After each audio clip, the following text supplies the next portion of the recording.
In the warm morning sun, the passengers were seated peacefully at breakfast. The steward had taken over waiter duties.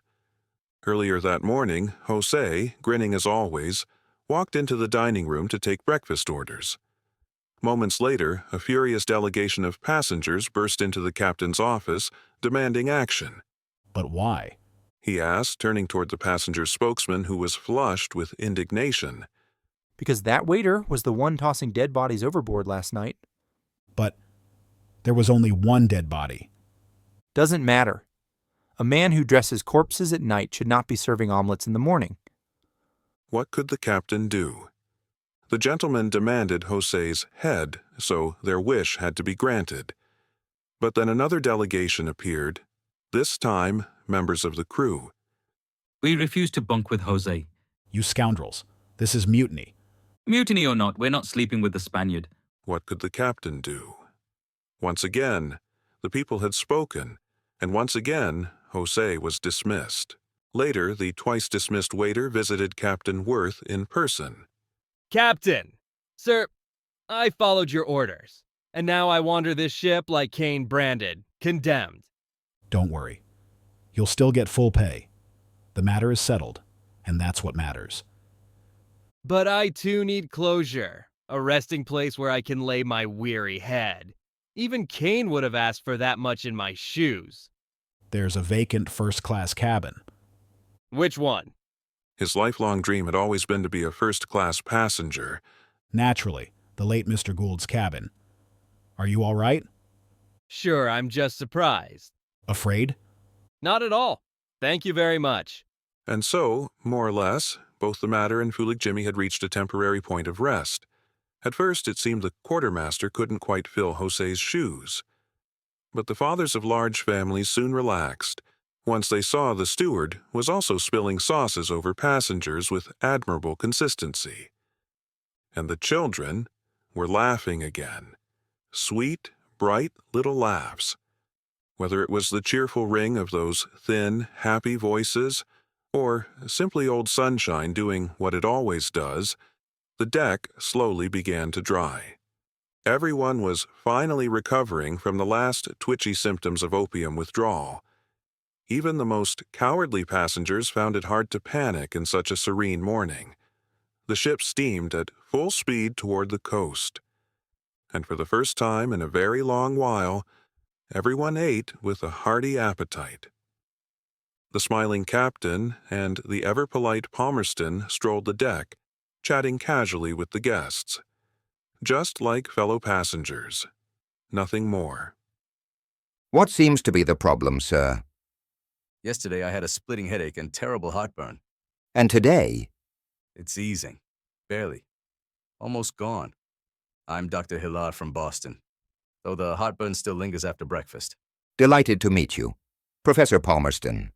I have a niece living in Boston, Mrs. Ewering, married to Senator Ewering. Mrs. Ewering? Of course I know her. As I was saying, the heartburn struck again, this morning. Splendid. And what was your relationship to the late senator? Captain, yesterday my arms and legs were throbbing with pain. Mine too. After a certain age, that's just how it is. Then they proceeded to gently pinch each passenger's earlobe and run their fingers down the back of their necks. The children giggled with delight. The captain and the professor made the rounds, and whenever a passenger complained of pain, they solemnly replied they too suffered from the exact same symptoms. By noon the next day, laughter once again echoed through the Honolulu Star. Even the passengers began laughing at the whole affair. From your medical log, doctor, it's quite clear that what we had was a case of indigestion, or a touch of pre-storm anxiety. And the deceased? Not the first traveler to expire during a sea voyage. So, what now? Tonight we'll administer a generous dose of opium. It'll soothe those twitchy nerves and hush the jumpy types right to sleep. The passengers dutifully took their rations from the opium tin. By morning, everyone was complaining of persistent hiccups. But the lawyer's heartburn was completely gone. The night passed. The waves lapped, the ship creaked, and somewhere below deck, someone hiccuped in their sleep. By morning, everyone had a story. And Jimmy had an audience, Mr. Irving.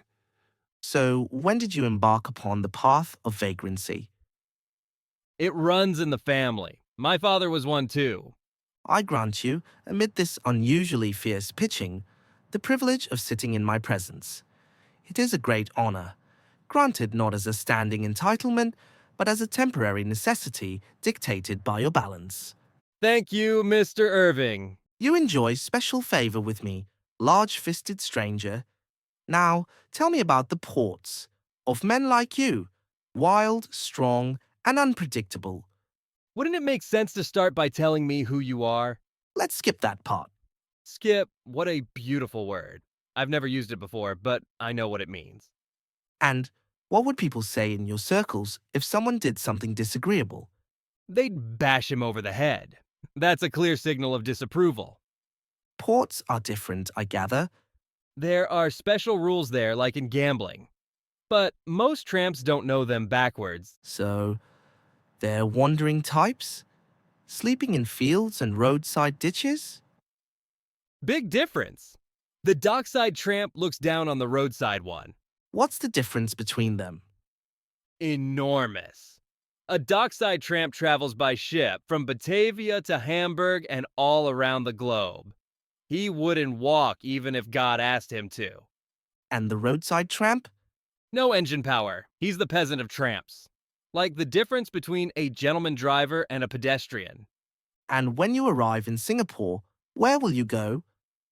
To friends. For example, the Four Merry Morticians restaurant, Dutch cuisine, Swedish punch. British composure. Mr. Irving sat on the table, right beside the samovar. His guest was seated opposite him in a chair. Fulig Jimmy felt that this lad expected from him a certain air of formality and nobility. So he promptly slung the bicycle gear around his neck and lifted his chin with dignity, peering through his lorgnette like a true gentleman. So tell me, what's a port really like? A port's like a jungle, just with fewer trees, but way more dangerous, full of ships and fistfights. Why do people fight there? To cause pain. When someone gets hurt so bad he can't take it, they say he got beaten to death. Precise. Pardon? I said precise. Maybe let's skip words like that. You are quite amusing, my dear fellow. I see you're laughing at me, Mr. Irving. Not at all. It's just amusing, what you say. Even in the port underworld, society's all split up into high and low folks, just like in so-called civilized places. That expression came from a lawyer buddy. You were a lawyer? No, the lawyer was in holding. He told me that society's made up of, different school-like groupings. You mean classes, right? Yeah, classes. According to him, there are classes in the world. Not a bad comparison, really. 'Cause sometimes in a park, you really do feel like you're back in school, just sitting on a bench, learning absolutely nothing. The tea's ready. Pour it, good sir. Fulig Jimmy poured the tea and eyed the lemon with deep dismay. No rum bottle in sight. I hereby suspend all royal protocols. You may, on this rare occasion, enjoy a cup of tea with me in my private suite. Consider this a great honor. Sir, what's the point of the greatest honor if there's no rum involved? In my company, one cannot get drunk. I'd still give it a shot. Maybe I'll get lucky? I do not tolerate contradiction. Fulig Jimmy wasn't the subservient type, and anyone else talking to him like that would have earned a fist to the jaw. But somehow, he didn't mind Mr. Irving's tone. Truth be told, he actually liked the kid. Who knows why, but it felt perfectly natural that Mr. Irving should boss around people like him. So they drank their tea. Tell me more about the port. You said there are social classes there? Absolutely. You've got all kinds of nobodies, but also some proper high-class folks. The respected ones always have cash and they're built like tanks. Take the heavy smugglers, for example. What's that? Smuggling that carries the death penalty, like, say, delivering weapons to rebel natives. Are they the top class? Not even close. In Singapore's club district, there are societies that won't even speak to a heavy smuggler. Mr. Irving listened with flushed cheeks and sparkling eyes.